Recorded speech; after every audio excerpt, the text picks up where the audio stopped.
So this week I went from one metal salvage yard to another metal salvage yard, one for pickup and the other one for delivery. And let me tell you, both times it was very challenging because of the maneuvering you had to do in between the piles of metal and just the short, narrow spaces that I had to drive through.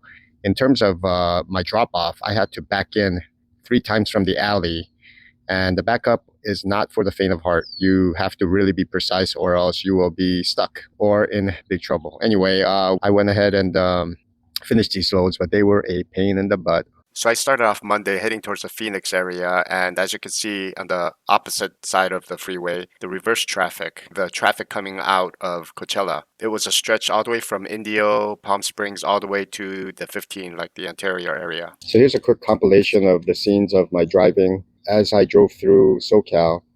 It was mostly overcast, some drizzle, and very cool temperatures. And then when I got to the desert areas, warmer temperatures. And then towards the middle of the week, it actually cooled down even in the desert areas. So it was a comfortable week, good scenes, got to really enjoy the drive, and you never get sick of the scenic runs on the 10 freeway and the 5 freeways. You know, you have the power to make things work. You probably have the power to make things better in your situation. And it's an adjustment of attitude, and it's an adjustment of your approach to your work, to your relationships, and to a lot of the things that you are maybe annoyed or frustrated with at this time. So I want to encourage all of you guys to stay positive and appreciate what you have, because your job, even though you can see 3, 4, 5 annoying things, if you take a step back and see the reason why you started this job and the reason why you're doing what you're doing, if you're a driver, you know, all the benefits that you are getting out of driving it for that company. Yeah, if you start counting the annoying things, it could overwhelm you. It could sap your strength. It could make you detached from wanting to do what you're supposed to do. But if you appreciate it and you take your positive energy and you tackle your problems, and you're patient with your annoying coworkers, and you're patient with your problematic situations, and you've got a problem solving attitude, and you have a can do attitude, and you smile and you say, this is not a problem, it's part of the job, and I'll get it done. And I'm even talking about like people in your life that you take for granted, and we start calculating all the things that are annoying about them. It could drive anybody insane. It could drive anybody nuts. It could drive anybody to separate, to divorce, to, you know what I mean? But you take a few steps back and really appreciate all the good things about them, and then pour in that positive energy, pour in that deliberate energy, and pour in that love to that person, and to actually fill the gaps, fill the annoying problems, fill the issues that you have. And you know, you can solve it.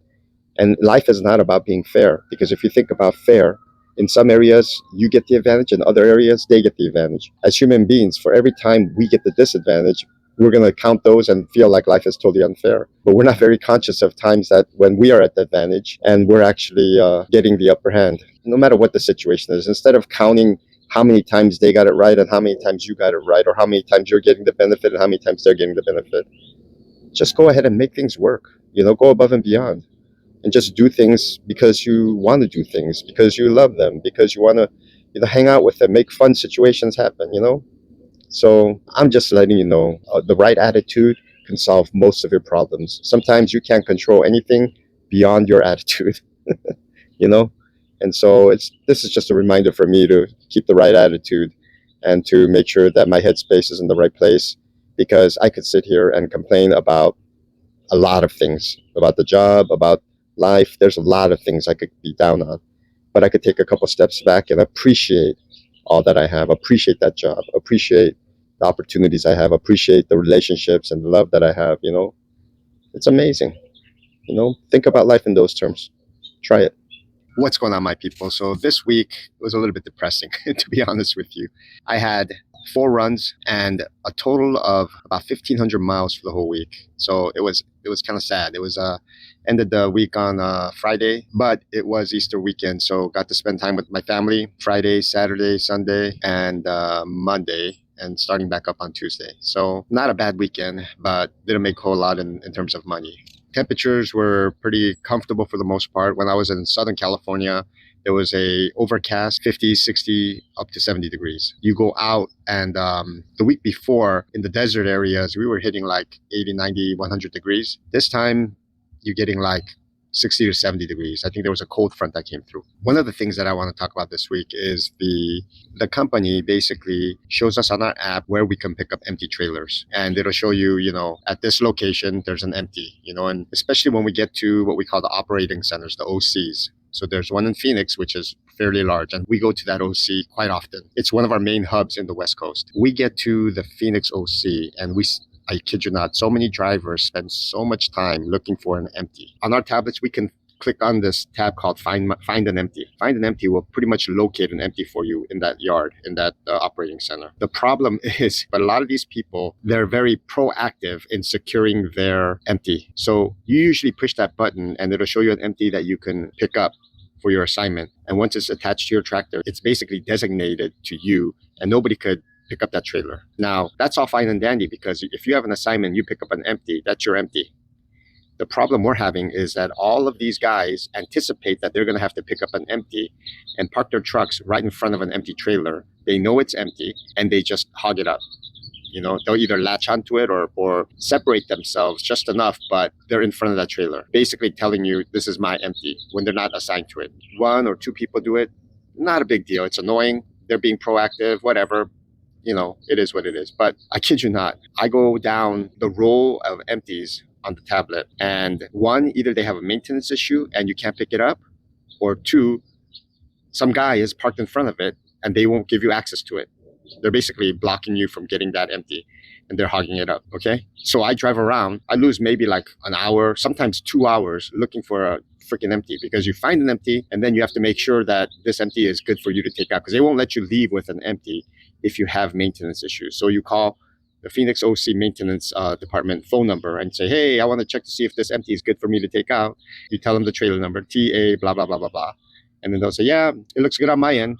Or they'll say, no, that has a tire issue or a wheel issue. That has a frame issue. That has a door issue. They'll tell you what issue it has and you won't be able to leave with it. Some of you guys that have been to the OC know that sometimes you're trying to get out and you're held back because somebody else has to back up. They were sitting there in the intercom forever trying to get out and they tell them you can't leave with that trailer because that trailer has a pending issue. And then they have to back up and go back and park that trailer and leave that trailer and pick up another trailer. So that's why you call the maintenance department and to make sure that you can leave with that trailer or else you're going to sit there waste even more time.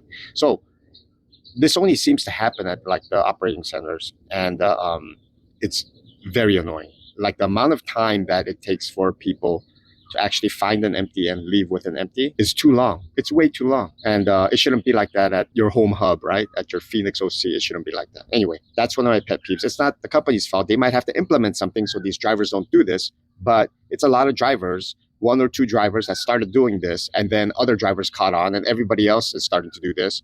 And then eventually now it becomes a problem because you can't get an empty because they're just sitting there parked in front of an empty when they don't even need an empty at that point. They're saying, just in case my next assignment is not going to be a pick up a loaded trailer, but it's going to be take this empty to XYZ company and pick up a load. They're getting ready and they want the best empty that's available. So they park themselves in front of the nicer empties and they don't give you access. They don't give the people that need the empties access. Go figure, and I think eventually something's going to happen. And but it's annoying. Like, come on. I get it. Like you want to be on the go. You don't want to deal with things later, but this is becoming a big problem for us drivers that need to pick up an empty and go, because of all of you sitting there parked in front of a stupid empty. It takes us a long time to get on the road with an empty because you guys decide you guys are going to take care of yourself or keep your options open. Just be mindful of other drivers and they may have needs as well, not just your needs. Just be mindful. I'm just saying. So I cut out early this week. They told me to leave early. I had a situation where I wanted to work, at least until Saturday. But I guess it being Easter weekend, they sent me home early, 4.5 days, and I was home. And I requested for my schedule to be changed back to a Tuesday, Saturday schedule instead of a Monday, Friday schedule because the Monday, Friday thing isn't going to fit with my personal life schedule right now. I tried it out for a month. It was good the first 3 weeks, but the last week I didn't get the miles. So, it is what it is. Thank you for following me on this journey. God bless all of you. Happy Easter. And if you're a driver, stay safe out there. Peace. And until next week, cheers.